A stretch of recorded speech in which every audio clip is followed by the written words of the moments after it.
का हो भाई, का हाल चाल भाई? मर्दे बड़ा क्योंकि कई दिन से देखत हन तो बड़ा उदास रहता ना, का परेशानी बा? कोनो दिक्कत बा का तो?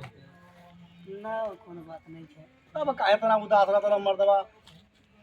जब देखें तब तू नीचे मुड़ी करके हिंगा लड़वा के बैठल रहेला। कोई दिक्कत बा, परेशानी बा कि धोखा वोखा कुछ भइल बा के हो? तू कुछ कह देले बा? सुनाई भाई, हाँ बताव, हमसे तू छुपैब? अपने दिल के बात हमसे बतावे ला खुलासा तो कह। अरे दिल से कोई नहीं प्यार धोखा। अरे बाप ही बात बा हो। कह अगर कह। दिल से क्यों प्यार करी ना हाँ। तभी आदमी बुझाई। अरे बाप रे बाप।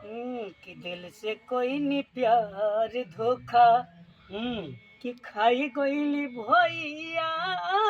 बहुत समझौनी तो के हम। देखा उस समय हमके कुछ बुझाई ना कि ठीक नहीं बा। मनला हमार बात तू। कि दिल से कोई नहीं प्यार धोखा।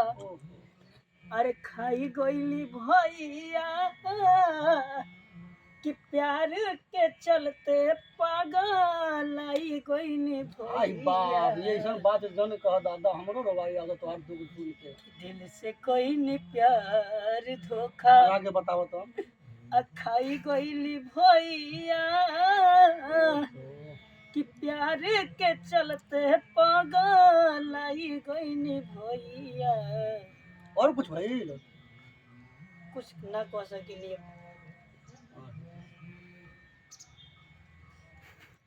और कुछ भइल तो बतावा ओके। हाँ एकदम से टूट चुकल बानी।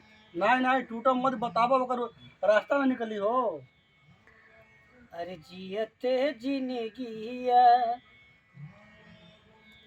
बिसारी गोइली भैया अच्छा। कि प्यार के चलते पागल आई गइली भैया। बड़ा धोखेबाज बा हो तब दिल तो। से कोई नहीं प्यार धोखा। हाँ। ये से हम दुनिया वालन के समझावत है कि देखा भाई, जबले वो मीठ मीठ बतियाई तबले बड़ा नीक लागी। अरे बतिया हम तो के बेर बेर कहने, लेकिन तू हमार बात ये को ना मनला। अपने जिद में आके तू प्यार आहे गुरु काल ने कौन कौन खेल खेले लगला तू।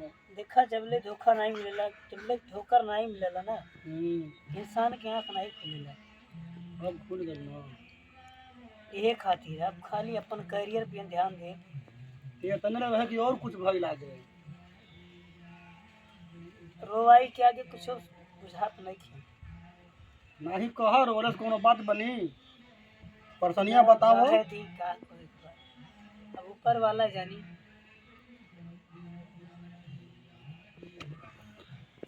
काट दे यार बस।